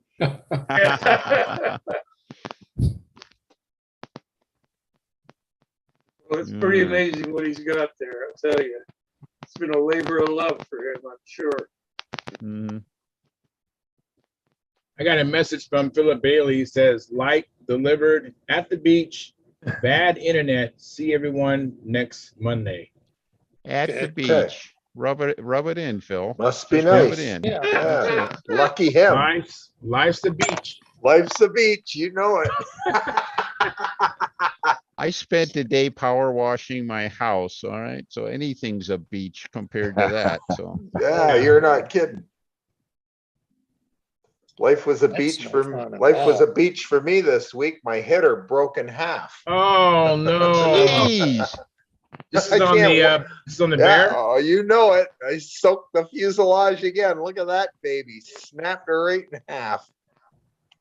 Oh, so maybe that may have been my problem because I think if you look at the end of it, it's shiny. You can see the shiny metal, but up Yeah. at the top, it's dull. So I think it was leaking right there. Oh, It was I think already Keith- failed. It was already basically. failed and I didn't know it. I couldn't figure out where all this oil was coming inside the engine room. I'm like, where's it coming from? There's no leaks. Well, Hey, Len- guess what? The old Len, header- I think Keith has an article about that. I'll bet he does. Probably does. Surprised. Bet he does.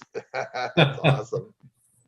No, he's got an article on it that says, why I changed to electric. Oh. Lenny, you knew that was coming, didn't I you? knew it was, yeah, I knew it. Yeah. It had to be. It had to be Had to coming. be. The only good news in all this is I found an extra header that Wendy had given me in all the stuff I got Outstanding. from him years ago. oh great.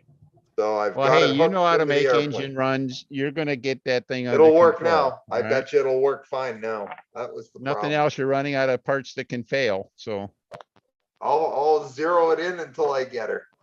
that's it. Did you get any chance at all to try that different pipe length then, or did it like come right apart? Well, no, that's what I was doing. I kept lengthening it, then it broke, of course, but it was running better. It definitely was good. running Okay, better. you were on the right track at I least. was for sure. Lengthening the pipe was the deal. Yeah, it needed to be longer. So I was running 17 and a half. It probably needs to be somewhere between 18 and 18 and a half. Okay. So tomorrow I'm going to go out and try at 18 and a quarter and we'll see what we get. Hey, Dennis, Works for you. Yes, sir. there's someone else in your basement. Probably my son. Oh, okay.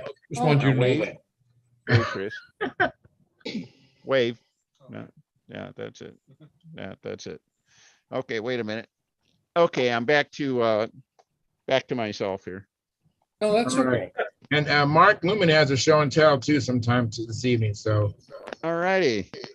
Oh, it's just a very quick. I'm trying to figure out. I flew a little bit this week and working on the Hellcat and pretty happy.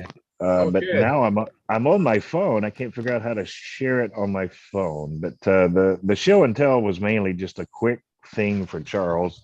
Charles, this should bring back some memories. I think. I hope. It's not airplane, so I won't stay on it too long. But anyway. oh wow, man, my heart. I had one just like that. Mine had a roll bar as well. Corvair? No, it's a Triumph Spitfire. Yeah. What year is that? Okay. That's 78 or 77 or what? That's a 77. Yeah. Yeah, I had a 78. Same color, carmine. Same interior. Oh man, yeah, that is. I have to show you some pictures of mine, but yeah, I had mine for at least 11 years, and I bought it brand new. Yeah, but I've had this since 1980. Yeah, 1980. Wow. Yeah. So it's. Thank you very much. Anyway, that is. like I won't stay on that very long, but interesting this week with one of my Enyas. Yeah. Lynn is rolling over and There we go. Len's warming up his chops here. Oh he's putting on his football helmet. Yeah, but interestingly enough, I was having a really good runs like last week. It was on a Enya 35 ball bearing, and just running great. I was really happy. The brakes were getting in well, where getting close, and I'm down to a couple of clicks, I'm thinking, and everything's really nice, and I come out yesterday and I couldn't get the thing. And it's usually like a 2-flip start. I mean, and I couldn't get the thing to start, and it wouldn't run, it wouldn't needle. I'm doing this and everything in the world, and pulled the filter and flushed the tank, it's still the same thing. And then I looked on the bottom of my muffler. It's got a hatch, so to speak. It has 2 holes in the bottom of it where you can open and close.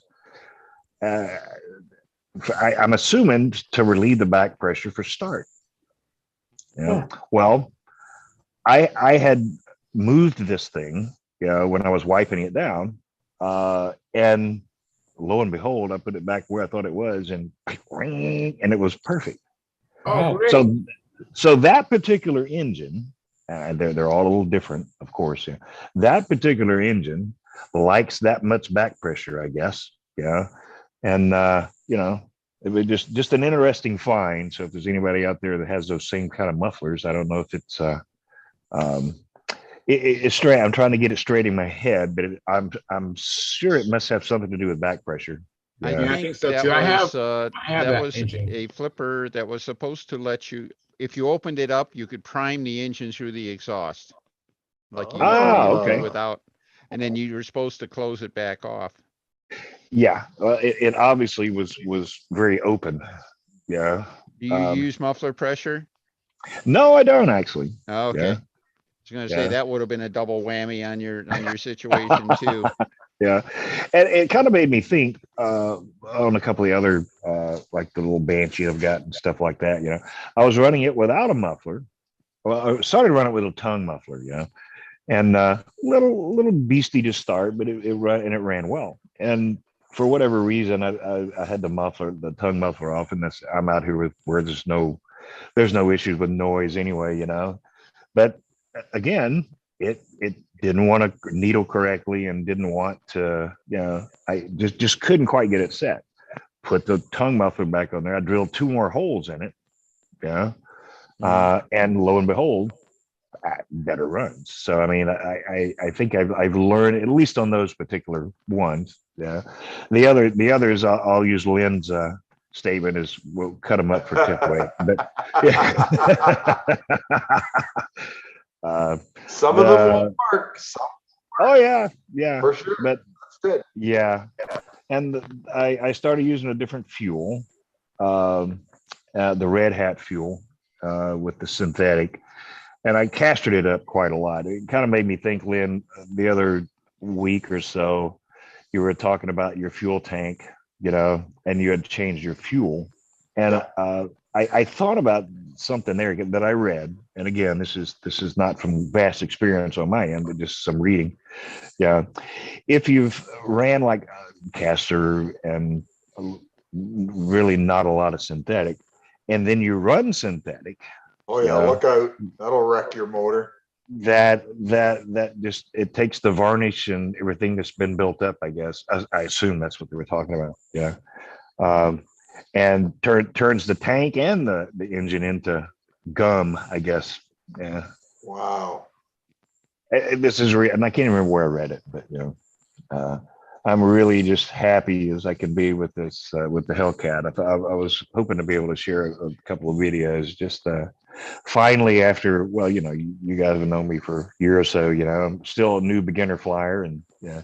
But when you finally get an airplane in your hand that knows where it's supposed to go, yeah, you know what I mean? It's Yeah. You put it there, it stays there, and you know, it's just a great design, and you know, I'm just very happy with it. So now I'm getting a little more comfortable in, you know, starting to be able to do some maneuvers, more maneuvers, and get my outsides and insides. You know, outsides getting fairly regular now, and almost have the same shape. Yeah, might not be quite in the same place, but you know, Very good. Problem at a time, Mark. You're on. Yeah, you betcha. Yeah, and I'll get the Vector back up too. I enjoy the electric, yeah, as well. Especially, we got a lot of horses here now, and we got like 22 horses here, and there's a couple that just the sound of the I see sometimes. Yeah, they're not happy campers. Yeah, They'll get used to it, right? You would think, yeah, but you know, vet bills and fences cost more than, you know, breaking out the electric to fly when, you know. But yeah, Keith, boy, I've really enjoyed. I've been watching lately. I hadn't had a chance to log on much. I've just been kind of busy with some other things, but really enjoy your sharing all your that library and the knowledge. It's really well, it's like Dennis said, just it's pretty amazing. Yeah, Keith, I've even noticed, Keith, that my replays are close to 300 now. And I believe it's partly due to what you've been showing. Thank I mean, I used to hover somewhere around 200 or so, but now I'm eclipsing 300s and stuff. That's awesome. Appreciate It it. is. Thanks. Hey, back on this dark shark stuff. You betcha. The thing that I think Dennis was trying to think about, there was the what would you call it? The one that had Sky Shark. well, okay, we'll get to that.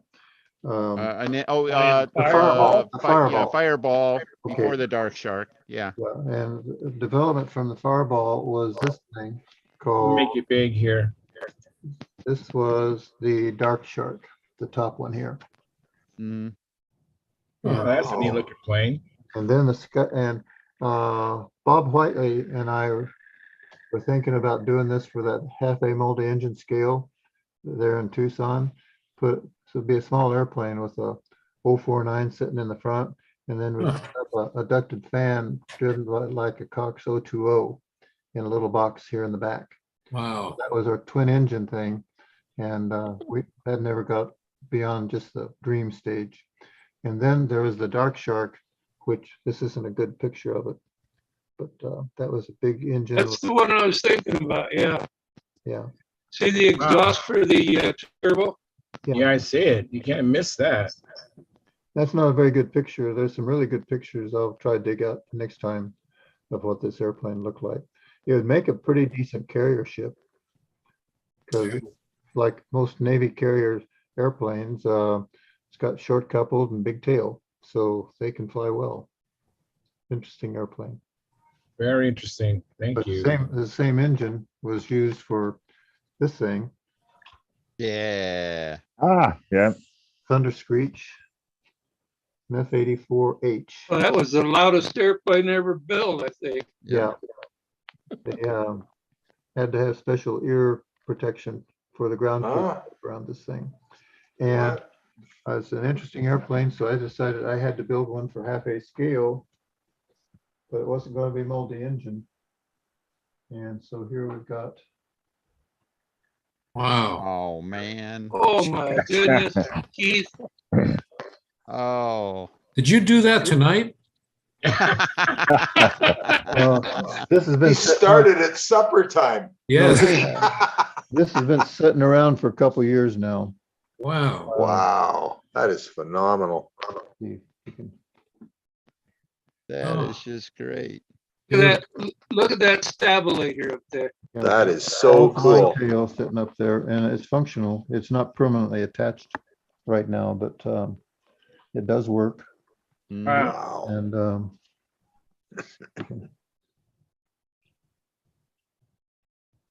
Wow, that is something. and That's the actual size that the intakes were.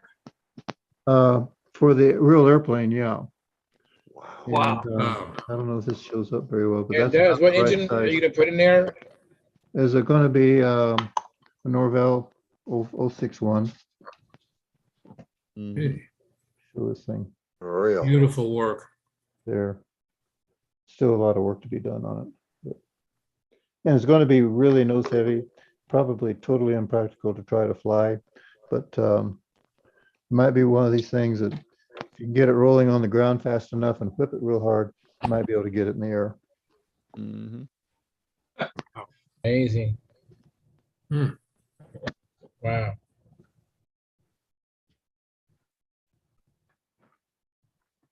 But my understanding on the Sky Shark was they were, fighting the kamikazes in the South Pacific, and they needed aircraft that could be launched and get up to altitude real quick. And that was one idea, using the turbojet. And then they also put, what was it, a 2800, the corncob engine in the Corsair, Yeah. and that thing would go take off, go straight up. So they were, by the time that they got to that point where something was flying, I understand it was too late. The jet age was there. Yeah, the way I understood the Sky Shark, it was supposed to be a modernized Sky Raider, if you will, finally get rid of the pistons and stuff like that, and try to take advantage of turboprop power. And it just had too many things. It just wasn't a happy airplane for a lot of reasons. It wasn't a happy engine more than anything. Yeah. But, Tried that engine in several different airplanes, and it wasn't all that successful. Yeah, I think that was the one, the test pilots were shocked the one time they were flying, and then all of a sudden, instead of contra props, they had no props. Apparently threw the entire prop system and gearboxes and everything like that, threw it right off the airplane. Whoa! That sounds very dangerous. Hey, Charles. Not a happy way for getting back to the field, let's put it that way. But. Hey, Charles. Yes, Mark. I think in the near future, we should play a game called Stump Keith. That would be a real challenge, I'll bet. Yeah, I think that'd my be a very money's on difficult game. My money's on Keith, Mark. I mean, yeah, mine too. Keith, you are such an asset. It's remarkable. Yeah, absolutely. I agree. And this is a great medium for you to showcase it too. I don't too. know. It's unbelievable. Absolutely. I think this is definitely suits you well, Keith. Let me say hi to Caffeine. He was in here and in and out with his Yeah, I was video. gonna too. And I Hey, saw your Caffeine. There you go. I saw your thread on I the mean, hanger about the washers underneath your engine, and someone rightfully mentioned that you should use Plates. some plates. Yeah. I just redid the mounting. I just removed the excess epoxy on my engine barriers and put an aluminum plates on it. Perfect. Good, So perfect. it's all Good good. to go. I tested out yesterday. It has almost 0-degree engine thrust. So but I'll try to fly it first and do some Very more good. tuning after that. good catch on that, Cappy. Good You catch. ever seen on eBay those engines that have the broken motor lugs? I suspect they had used washers. Yeah, that's one of the things that'll cause it. Yeah. Oh, one question. Do I have to put like offset for the rudder on the Vector, or just put it straight? The age-old question. Tell you what, I had a Vector, an ARF, and I just put a little bit of offset, just a tiny bit on mine, just to make sure I didn't have any in. Okay, all right. The ARF Vector comes with a little bit even built in the rudder itself before you put it on. Okay. It looks as if I've got one in there I can look at, but yeah. And I think there is also just a very minor bit in the engine mount. Is it an ARF Vector or a kit belt? It's an R Vector. I believe, and Dennis, hop in there. You're the Vector man. Yeah. I believe it has a little bit of out thrust in the kit or in the ARF, but Dennis would know. Yeah, I don't think that the IC version basically you're bolting the motor on the beam, so yeah, you're right. Yeah. You're right. But I have just become a fan of having just a tick of rudder offset after basically foregoing rudder offset for a long time. I've finally decided that it's a good idea to have just a little bit. Okay, just a little. Yeah, how much?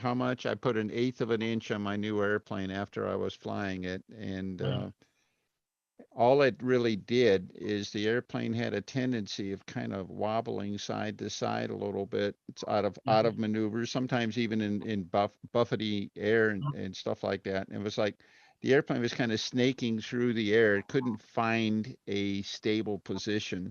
And by putting just a little bit of offset on it, it just makes it stabilize, and it's not really there for line tension or anything like that. It just seemed to stabilize the condition horizontally.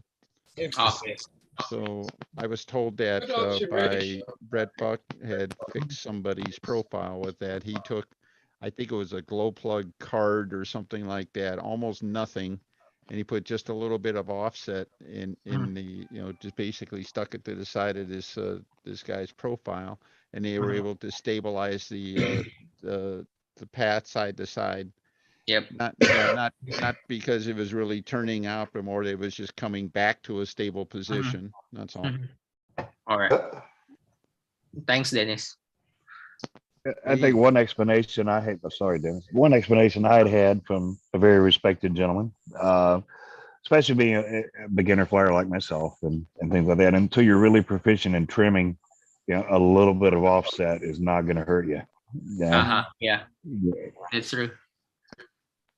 There was a time we used to use lots, and it went out of favor, and then we're using none, and I'm thinking the correct answer is a little somewhere in between, in my case, just a little bit. So I have started, or at least my plan right now, at least, and I've done it on my last couple of airplanes here, is I'm trying to make an adjustable rudder offset as part of, part and parcel of the new airplanes, just because it's easy to do, number one, and number two, it's just nice to have that in your bag of tricks when you're trimming the airplane out. That's all. Would you just do like a clevis and Exactly. Just a clevis and yeah. Okay, perfect. Just a clevis and a push rod, all it takes. Yeah, that makes sense. Yeah. I've even gone simpler than that, though. I'll take and put 3 pieces of 1/16 to 3/32 copper tubing straight, about an inch and a half long, and I'll put half of it into the vertical stabilizer, the other half into the rudder. Then you just bend it and it holds it, stays there. You got too much, you can just bend it back a little bit. Yeah. It's always worked well for me. Yeah, I've done that on a few airplanes. I was actually using a thin aluminum hinge in place of the, the pinned hinge.